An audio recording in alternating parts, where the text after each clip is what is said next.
বন্ধুরা, আজকে আমরা খুব সুন্দর একটা জিনিস বানাচ্ছি, যেটা আগে ইউটিউবে আজ পর্যন্ত কেউ দেখায়নি।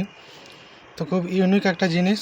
আমরা ধনিয়া দিয়ে, গোটা ধনিয়ার বীজ দিয়ে আমরা কফি বানাচ্ছি। তো কড়াইতে প্রথমে ধনিয়া বীজ দিয়ে তারপরে সেগুলো খুব সুন্দরভাবে নেড়ে নিতে হবে, একদম কালো কালো হয়ে যাওয়া পর্যন্ত নেড়ে নিতে হবে। তারপর পরিমাণ মতো চিনি দিয়ে সেটা কিছুক্ষণ নাড়তে হবে।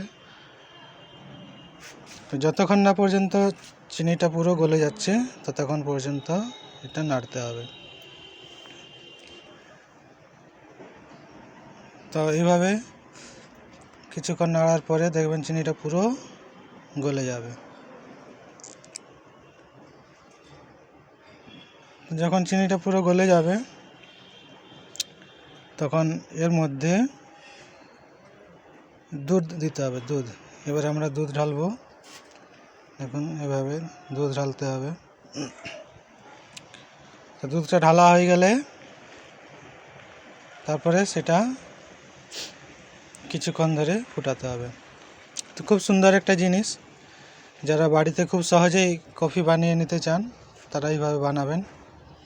আর যারা যারা দেখছেন তারা একটু দয়া করে এই ভিডিওটা শেয়ার করে দেবেন, যাতে আরও অনেকে উপকৃত হয় এভাবে খুব সহজ পদ্ধতি কফি বানিয়ে। এবং বাড়িতে যদি কুটুম আসে, আত্মীয় স্বজন আসে, তাদেরকেও এই কফি বানিয়ে আপনারা সঙ্গে সঙ্গে দিতে পারবেন খুব সহজ পদ্ধতিতে, একদম ঘরোয়া পদ্ধতি।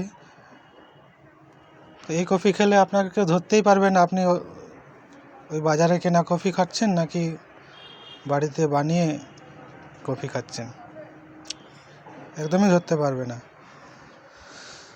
তো এইভাবে আপনারা বানাবেন বাড়িতে খুব সহজ পদ্ধতিতে।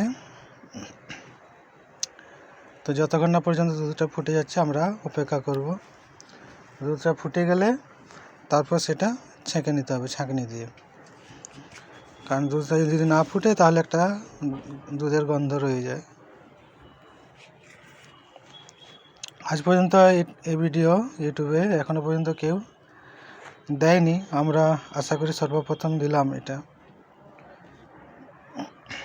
তো এইভাবে আপনারা বাড়িতে নিজেরা বানিয়ে খাবেন এবং আত্মীয় স্বজনকেও খাওয়াবেন। তো খুব খুব করে এটা শেয়ার করবেন এবং আপনারা দয়া করে চ্যানেলটিকে সাবস্ক্রাইব করে আমাদের পাশে থাকবেন। তো দেখুন বন্ধুরা, কত সুন্দর হয়েছে। এখন আমরা ছেঁকে নিচ্ছি। ছেঁকে নেওয়ার পরে দেখুন, ধরতেই পারবেন না যেটা কি খাচ্ছি, কফি না অন্য কিছু। পুরোপুরি একদম কফির মতো স্বাদ এবং গন্ধ দুটোই। বন্ধুরা, শেয়ার করে দেবেন ভিডিওটা, যত খুশি সম্ভব শেয়ার করবেন বন্ধুদের মধ্যে।